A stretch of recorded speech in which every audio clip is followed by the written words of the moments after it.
Hi everyone, my name is Daniel, and in this video we'll practice English in a fun and interactive way. Are you ready to improve your pronunciation, rhythm, and listening skills? Great, let's get started. Today, I'll share a funny and interesting story about my vacation in London. But before we jump into it, let me show you how to use this video to practice English effectively. We'll use a technique called shadowing. Have you heard of it before? Shadowing is a simple but powerful method for improving your English. Here's how it works. First, you'll listen to me as I read the story, then you'll repeat after me, copying my pronunciation, tone, and rhythm. You can also read the text on the screen to help you follow along. Don't worry if it feels a bit challenging at first. It gets easier with practice. Shadowing enables you to sound more natural in English and builds your confidence. When speaking, so grab a notebook, get comfortable, and let's practice together. Remember, mistakes are part of learning, so don't be afraid to try. All right, now it's time to introduce the story. I'll be reading it for you, and you'll see the words on the screen. This way you can listen and read along at the same time. The story is about a funny mistake someone made during their vacation in London.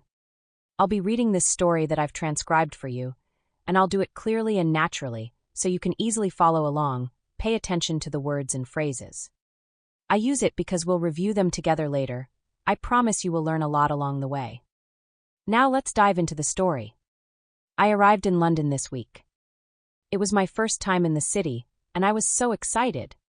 Everything felt new and full of life. The streets were busy, people were smiling, and the city was energized. After a long flight, I finally reached my hotel. It was beautiful, with large windows and a view of the River Thames. I walked up to the reception desk, gave the receptionist my name, and she said, "Welcome. Here's your key card. Your room is number 207. Have a great stay." I smiled, said thank you, and took the elevator to the second floor. When I reached room 207, I swiped my key card, heard a soft ding, and walked into the room. The room was cozy and clean. There was a big bed, a desk, and a small table with 2 chairs. I unpacked, took a shower, and then went out to explore. London was amazing. I saw Big Ben, Buckingham Palace, and even rode the London Eye. By the end of the day, I was tired and ready to sleep. I returned to the hotel, took the elevator to the second floor, and found room 207 again. I swiped my card, walked in, and something felt wrong. There was a suitcase by the bed, but it wasn't mine. Then I saw clothes on the chair. I whispered, "Wait, I didn't leave these here." I looked around. There were shoes by the door that weren't mine either. My heart started to race. Was I in the wrong room? I checked my key card. It said 207. No, this is my room, I told myself. But something still felt off. Suddenly, I heard the bathroom door open. A man walked out, holding a towel, looking just as shocked as I was. He stared and said, "Who are you? What are you doing in my room?" I froze. My face turned red. "I think I'm in the wrong room," I stuttered. He raised an eyebrow and said, "This is room 207. "Yes," I said, showing my key card. "Look, it says 207. Then he showed me his card. It also said 207, but then he pointed at something I didn't notice before. His card said, 3rd floor. I had gone to the wrong floor by mistake. "I'm so sorry," I said quickly. "I didn't mean to come in." He laughed and said, "It's okay. Just check your floor next time." I apologized again and rushed out of the room, so embarrassed. Back in the elevator, I pressed the button for the 3rd floor, hands shaking. This time, when I reached room 207, everything was as I left it. My suitcase, my clothes. I sat on the bed and started laughing. It was so embarrassing, but also really funny. I imagined the man later telling his friends about a stranger walking into his room by accident. That night, I kept thinking, what if he hadn't been nice? What if he had called security? But everything turned out okay.